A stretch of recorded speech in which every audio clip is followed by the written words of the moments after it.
নিজ হাতে উপার্জিত খাবারের চেয়ে, অর্থের চেয়ে শ্রেষ্ঠ খাবার পৃথিবীর কোন মানুষ কোনদিন ভক্ষণ করে নাই। চিল্লায় কোন সুবহানাল্লাহ।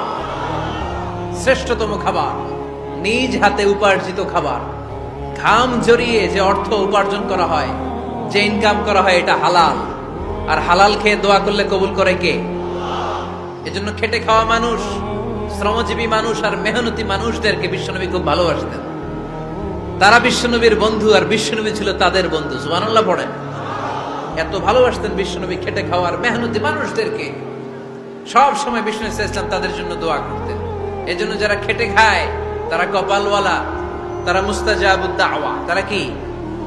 মুস্তাজাবুদ দাওয়া মানে এমন ব্যক্তি যে ব্যক্তি দোয়া করতে দেরি হয় কিন্তু দোয়া কবুল হতে দেরি হয় না।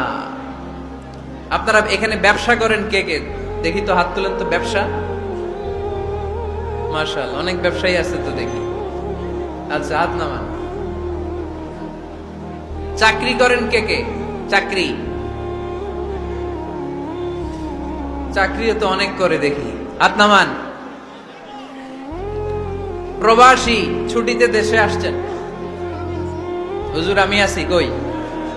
আপনি দেখতে আসছেন? মাশাআল্লাহ। কোন দেশে থাকেন? সৌদি আরব। আলহামদুলিল্লাহ। সৌদিতে ভাল লাগে নাকি সৌদি স্বপ্নের দেশ, খাটতে খাটতে জীবন শেষ? ইনশাআল্লাহ। আচ্ছা, ইউনিভার্সিটির স্টুডেন্ট আছো কারা কারা দেখি?